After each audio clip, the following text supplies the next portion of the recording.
Hello, welcome to Vyoma IAS Delhi. I am P Ranjit. Vyoma IAS के इस मंच पे आपका स्वागत करता हूं.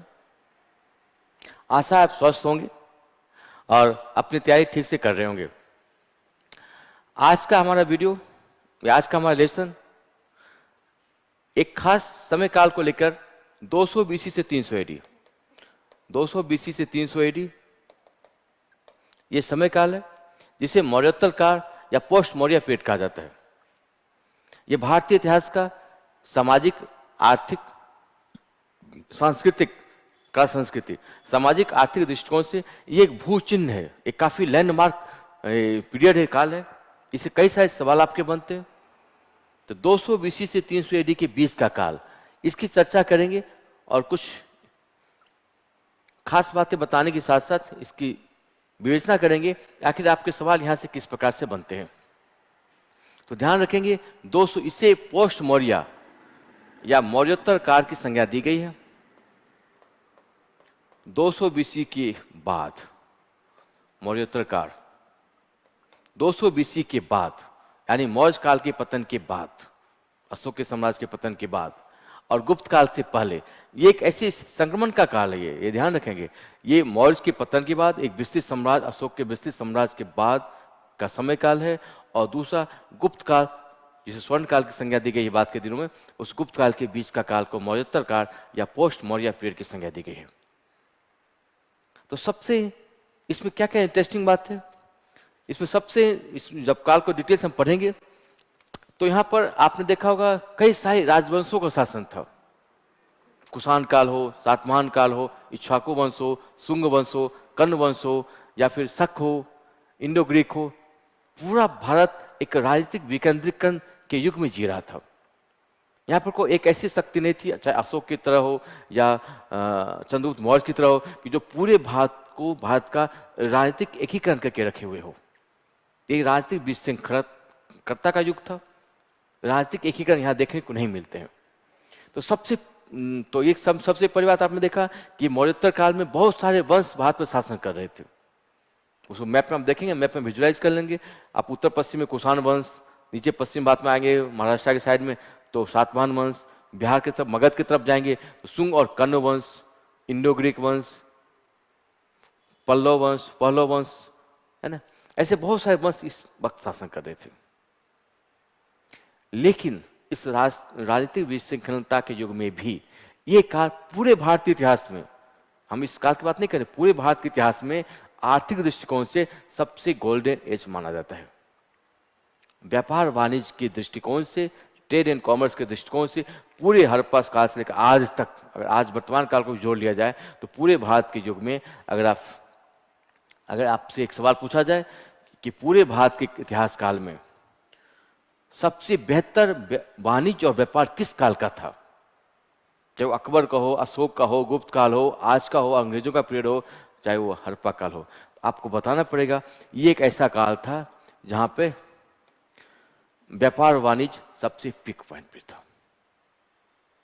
तो ये समझिए, ये काल है 200 बीसी से पोस्ट मौर्य पीरियड.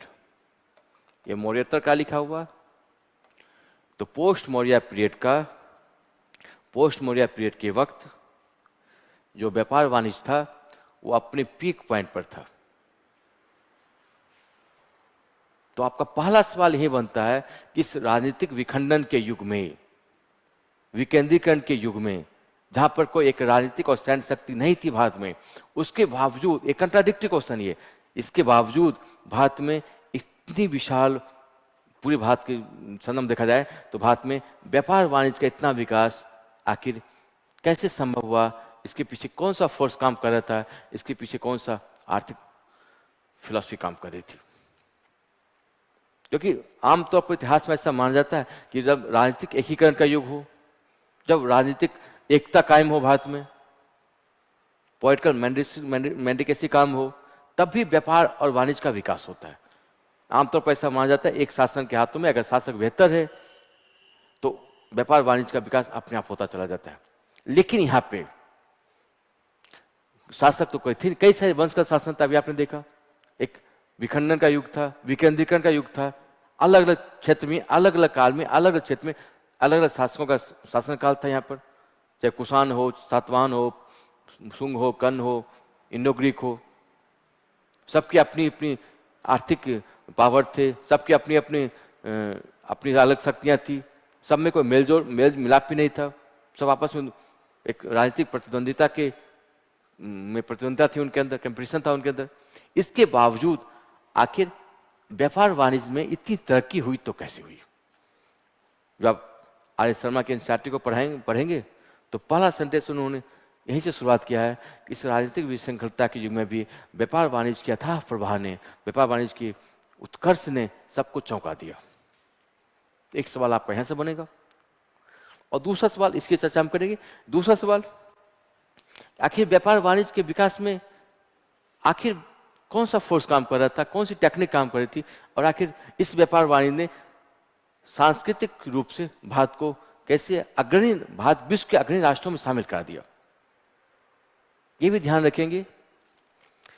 अगर आपने हिंदू मैथोलॉजी, हिंदू कल्चर की बात करें तो आपने गौर किया होगा, आप साउथ ईस्ट एशियन कंट्री में जाएं, मलेशिया, इंडोनेशिया, जावा, सुमात्रा, बाली, ये जो कंट्री हैं, ये देश हैं वर्तमान काल में, इनसे हमारे इसी वक्त व्यापारिक और राजनीतिक संपर्क स्थापित होते हैं, और उसी संपर्क ने अपने कल्चर को, अपनी संस्कृति को उन क्षेत्रों में पनपाने का कार्य किया। तो ये ध्यान रखेंगे, ये सिर्फ व्यापार के उत्कर्ष का ही काल नहीं था, भारत के सांस्कृतिक विस्तार का भी काल था। इसको हम ऐसे नहीं देखेंगे कि ठीक है एक व्यापार का कालक्रम था। इस वक्त ये व्यापार के साथ साथ भारत के धर्म, भारत के दर्शन, भारत की संस्कृति के प्रचार प्रसार का भी युग था, और जिसने भारत के बृहत्तर धार्मिक और सांस्कृतिक विस्तार का काम किया। इसलिए कहा जाता है कि 200 BC से 300 AD का जो पीरियड है, ये भारतीय इतिहास में बहुत ही व्यापक महत्व लिए हुए है। तो आपने दो चीज इस वक्त देखा, एक भारत की आर्थिक प्रगति, इकोनॉमिकल डेवलपमेंट, जो कि देखने लायक थी, और इस आर्थिक प्रगति ने भारत के सांस्कृतिक विस्तार का काम किया, सांस्कृतिक एक्सपेंशन ऑफ कल्चरल एक्टिविटी, सांस्कृतिक विकास का काम किया।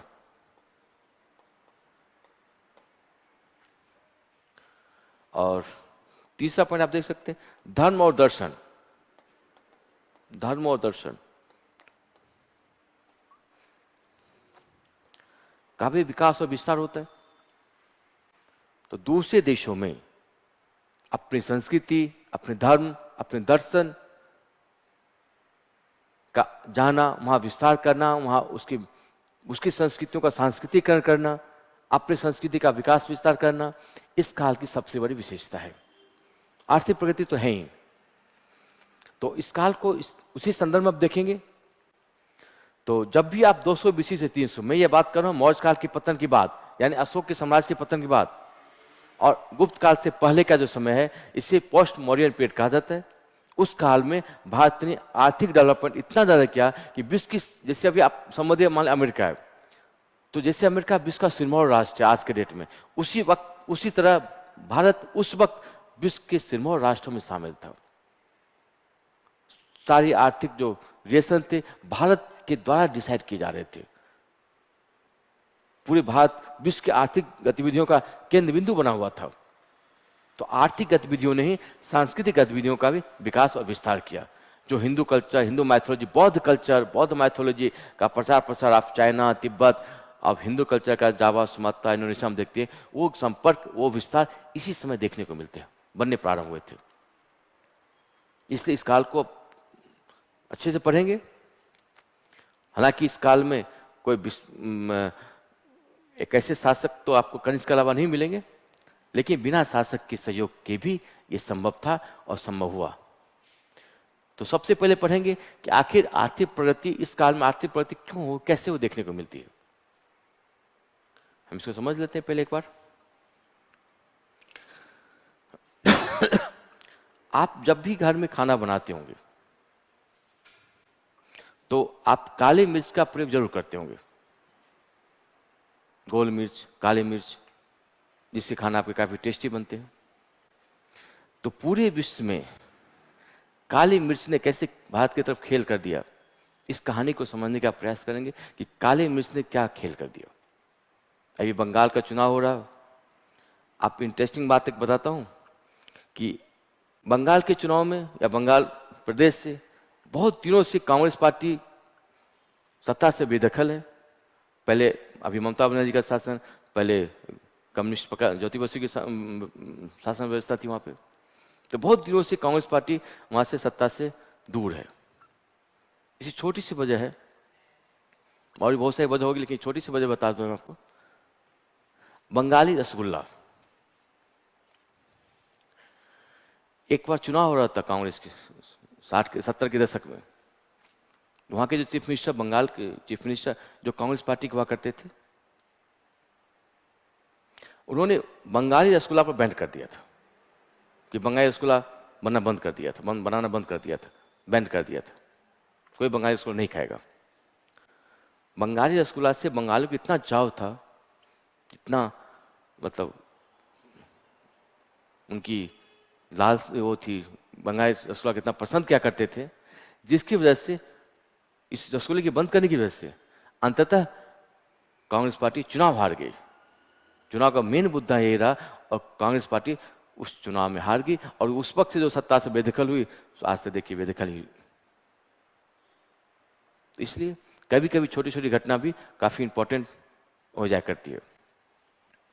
किसी चुनाव में प्याज की इंपॉर्टेंट को आपने देखा होगा कि प्याज की वजह से सत्ता से बेदखल होगी। जनता पार्टी की सरकार या कांग्रेस पार्टी सरकार, दिल्ली के चुनाव में प्याज से बेदखल हो गई थी। उसी तरह यहाँ पर एक छोटी सी घटना थी, छोटी सी चीज थी, जिसे हम कहते हैं काली मिर्च,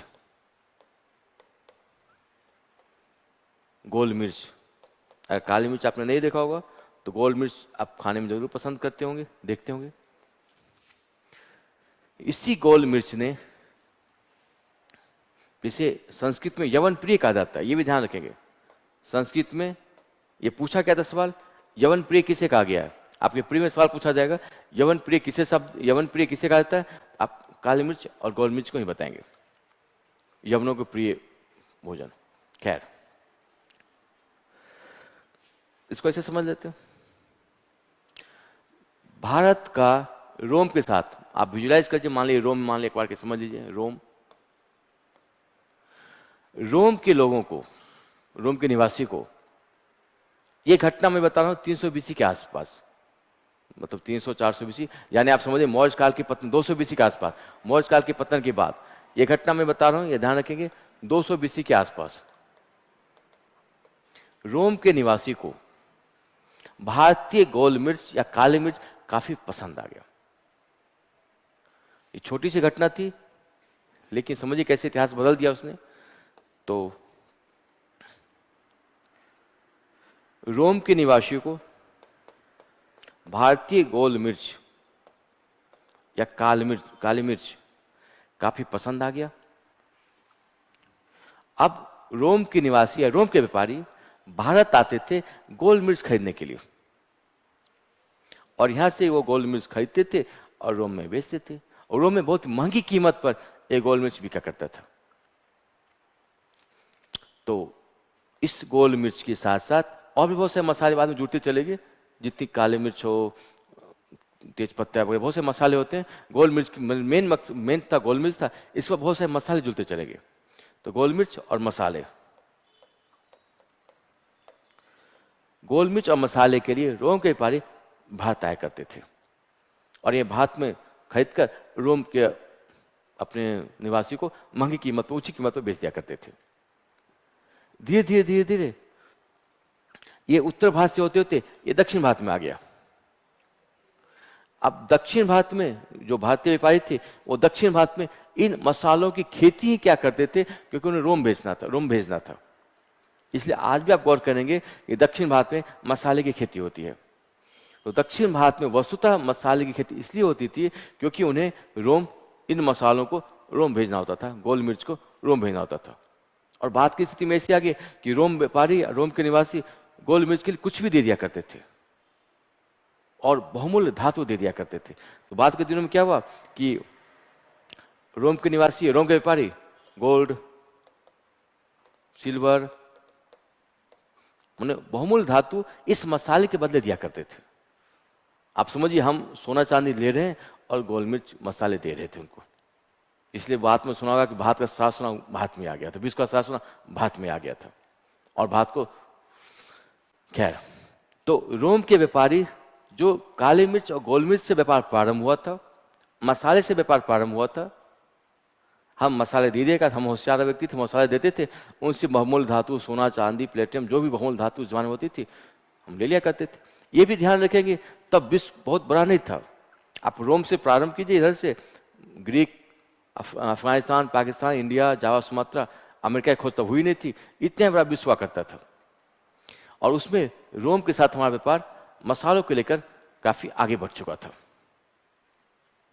और उस मसाले के लिए फिर हमारे व्यापारी दक्षिण भारत है, ये साउथ इंडिया है, उस वक्त था साउथ इंडिया, जहां मसाले की खेती करके इन मसालों को रोम भेजा जाता था। इसमें सिल्क रूट का भी एक अहम योगदान है, जिसकी चर्चा मैं बाद में करूंगा। फिलहाल आप समझ लें, इस मसाले को दक्षिण भारत में उपजाकर उसे रोम भेजना जाता था, और हम मसाले भेजते थे, वो उसके बदले सोना चांदी बहुमूल्य धातु हमें दिया करते थे। बाद के दिनों में साउथ इंडिया में भी माने मसाले की डिमांड इतनी ज्यादा बढ़ गई, हम उसे पूर्ति नहीं कर पा रहे थे। डिमांड और सप्लाई का जो गणित था वो खराब हो रहा था। अब भारतीय व्यापारी क्या करते, अब भारतीय व्यापारी ने क्या किया, इसी मसाले की खेती करने के लिए या मसाले लाने के लिए हम लोग चले गए साउथ ईस्ट एशियन कंट्री। तो भारतीय व्यापारी मसाले या गोल मिर्च लाने के लिए जावा, सुमात्रा, बाली, इंडोनेशिया, मलेशिया उस देशों में चले गए। इसलिए आज भी आपने गौर किया होगा, वहां भी मसाले खेती ज्यादा होती है, और उन्हें भी हमने मसाले उपजाना सिखा दिया था। तो ये व्यापारी साउथ इंडिया व्यापारी अब साउथ ईस्ट एशिया जाते हैं। क्यों? उन्हें मसाले लाने थे, क्योंकि हम उतना डिमांड इतना ज्यादा था, हम सप्लाई नहीं कर पा रहे थे। उस सप्लाई की पूर्ति के लिए हम साउथ ईस्ट एशियन कंट्री में जाकर मसाले के गोल मिर्च लाकर दक्षिण भारत के व्यापारी, उत्तर भारत के व्यापारी के साथ साथ हम रोम भिजवा दिया करते थे। तो वो जो व्यापारी साउथ इंडिया व्यापारी जो साउथ ईस्ट एशियन कंट्री गए, वही बाद के दिनों में धीरे धीरे वहां पर कुछ व्यापारी बस गए, और फिर बाद में हिंदू मैथोलॉजी, हिंदू कल्चर, हिंदू संस्कृति का आप देखते हैं आज के दिन में विकास और विस्तार हुआ है। तो हमने उन संस्कृतियों को सांस्कृतिकरण कर लिया, अपनी संस्कृति वहां पर डेवलप कर दी, विकसित कर दी। इसलिए आज भी आप देखेंगे रामायण, महाभारत, ये सब किताबें, पुस्तकें, ग्रंथ जो भारत की ऐतिहासिक एपिक ग्रंथ हैं, उन ग्रंथ के वहां पढ़े जाते हैं। रामलीला का आयोजन किया जाता है। विश्व का सबसे बड़ा मंदिर बौरबुदूर में है। तो ये सब फैक्ट आप याद करेंगे तो समझ में आएगा कि क्योंकि हम मसाले लाने के लिए साउथ इंडिया गए थे, साउथ ईस्ट एशियन कंट्री गए थे, और अपनी संस्कृति का फैलावा प्रचार प्रसार कर देते हैं, और फिर यहां से मसाले लाते हैं। अब इन कंट्रीज से हम बहुत ही सस्ते कीमत पर मसाले लाते हैं, गोल मिर्च वगैरह लाते हैं। उन मसालों को सिल्वर और गोल्ड के बदले, अब मुद्रा भी नहीं, सिल्वर गोल्ड के बदले हम रोम के व्यापारी को दे दिया करते थे। तो आपने समझा? अगर मान लिया, आप ऐसे समझ लीजिए, मान लिया ये रोम, अगर ये रोम है, रोम, हमने रोम को, ये मान लिया भारत, ये मान लिया साउथ ईस्ट एशिया। यहां से मसाले यहां पे आए, यहां से मसाले यहां चले गए, और ये क्या दिए? गोल्ड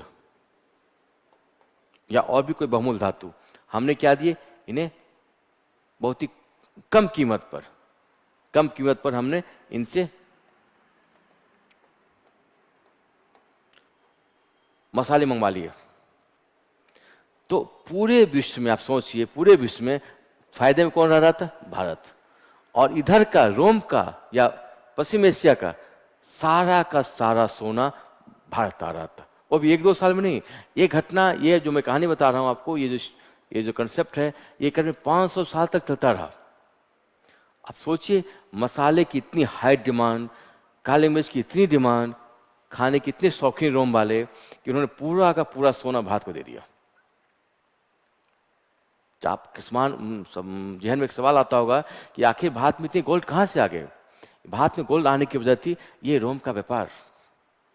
ये सारा सोना उधर पश्चिम एशिया से आए थे, और ये बाद के दिनों में ये सोना मंदिरों में जाके स्थिर हो व्यवस्थित हो गए, और उसी मंदिर को लूटने के लिए गौरी और गिरदमी भारत आया करते थे। ये क्रम वहां से जुड़ा हुआ है। खैर, तो ये सोना 500 साल तक भारत में ये अबाध व्यापार चलता रहा। तो एक लेखक के आप नाम याद रखेंगे, प्लिनी,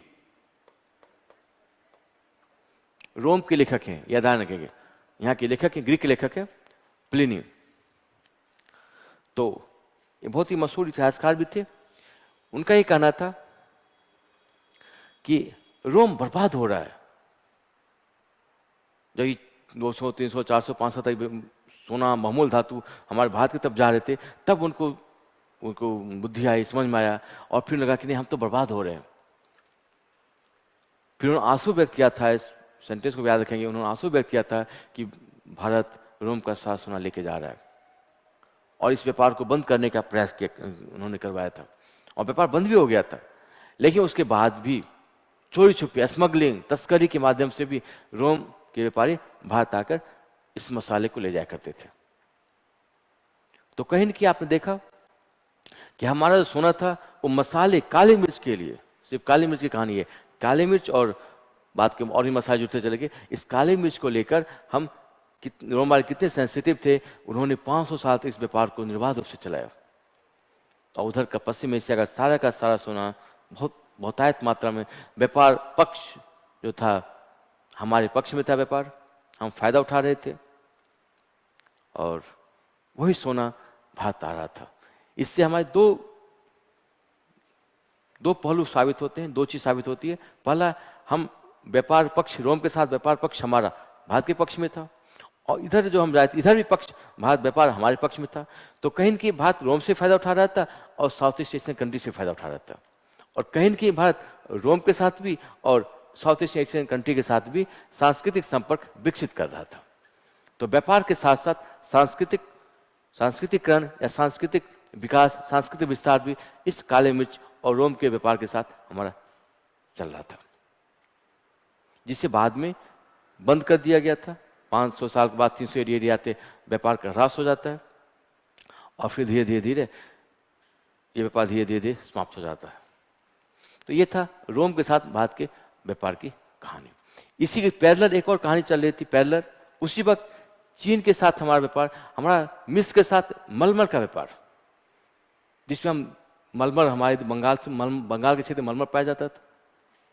मलमल मिस्र के लोगों को, इजिप्ट के लोगों को मलमल काफ़ी पसंद था, भारतीय मलमल, और वहाँ के व्यापारी सिल्क रूट से मलमल लाने भारत आया करते थे। यहाँ भी भारत में डिमांड इतनी ज़्यादा थी मलमल की, हम उतनी सप्लाई नहीं कर पा रहे थे। इसी मलमल को लाने के लिए हम फिर चीन गए, और फिर चीन से मलमल लाकर, सिल्क रूट चीन से मलमल लाकर हम उसे मिस्र के व्यापारी को दे दिया करते थे। वहाँ भी व्यापार जो पक्ष था, व्यापार भारत के पक्ष में था। वहाँ भी बहुमूल्य धातु हमारे देश में आ रही थी, और हम सिल्क या फिर वो मलमल दे रहे थे। तो मलमल और काली मिर्च ने इस पूरे 200 BC से 300 AD के काल के व्यापार को इतना अग्रणी कर दिया कि पूरा विश्व का व्यापार भारत के पक्ष में था, और भारत में बहुमूल्य धातु इन दोनों देशों के साथ साथ मिस्र और पश्चिम एशिया, पूर्व एशिया के साथ साथ भारत में आ रहा था।